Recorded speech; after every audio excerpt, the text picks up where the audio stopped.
All right, here we go, baby. Here we go. Aswand Cruickshank, your one and only Move Swiftly speaker, checking in for a daily Move Swiftly thought, giving you a perspective on teamwork that you will not get anywhere else. Woo! All right, October Friday the 13th, 2023. We had some thrillers. Didn't we?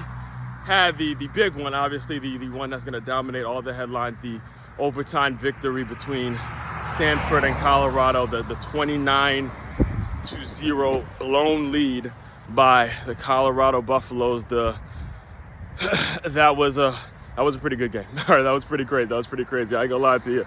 I fell asleep at halftime only to wake up and realize, holy shit, Stanford actually came back. I could not believe what I saw when I opened up my ESPN app.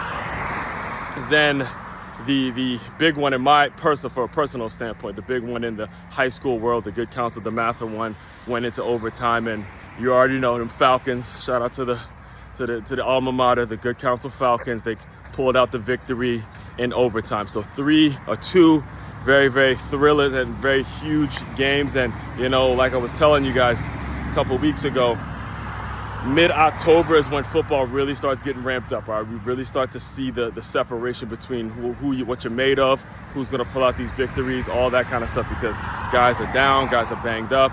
It's usually what happens around this time of year. It's the team that has the best second team is the team that gets it done, no matter the conference, no matter the level, no matter where you're actually at. All right, and this is what I want to talk to you guys today about. It's the element. And Coach Prime said something that was very strong, very key in his press conference. And you gotta give him his props. I know there's a lot of primetime haters, Coach Prime haters, but you gotta give him his props for owning the victory, right? Owning and pointing the finger on himself and making sure he held himself accountable and said he needs to do better. He said it in the post game. Point the finger at me. That's what a head coach is supposed to do. He's not supposed to be pointing fingers at anybody else but himself. And you're taking all the L's.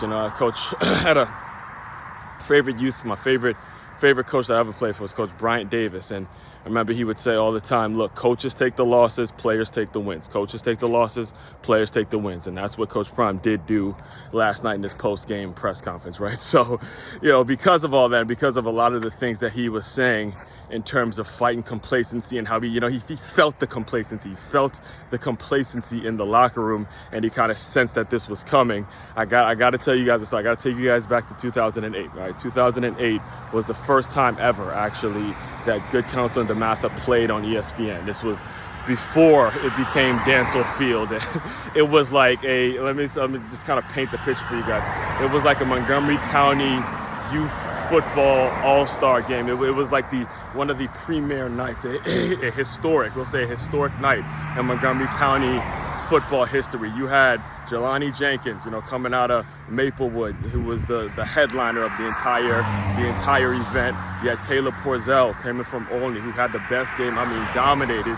You had Lou. This was the year Lou Young was on the team, and he came from the Briggs Cheney White Oak Warriors. There's a difference between Briggs Cheney White Oak Warriors and White Oak Warriors, and Lou Young was one of the original Briggs Cheney White Oak Warriors. So it was a historic night in terms of Montgomery County football. You have Mike Walls, who came out on. It was tons of that stuff, right? And I was a sophomore in college that year, and I remember I was at the game.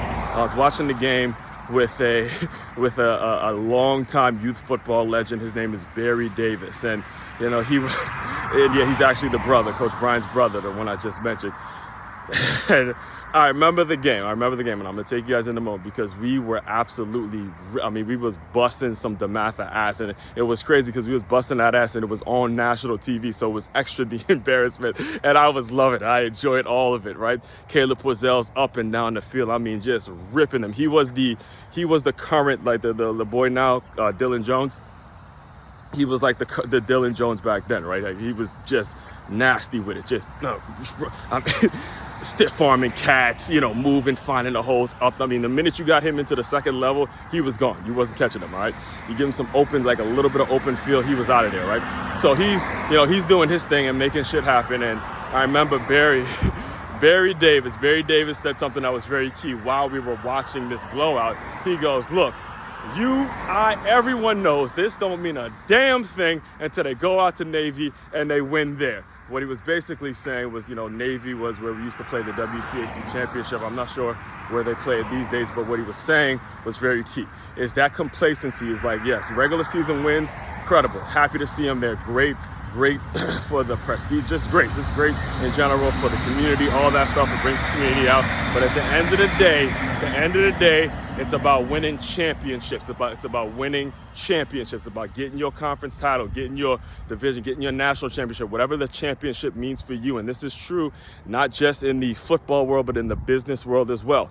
You can't get complacent. You see what happened to Colorado last night. All right, clearly the better team, clearly dominating this team. Clearly at the beginning of the game, it did not look like Stanford even belonged on the field with them.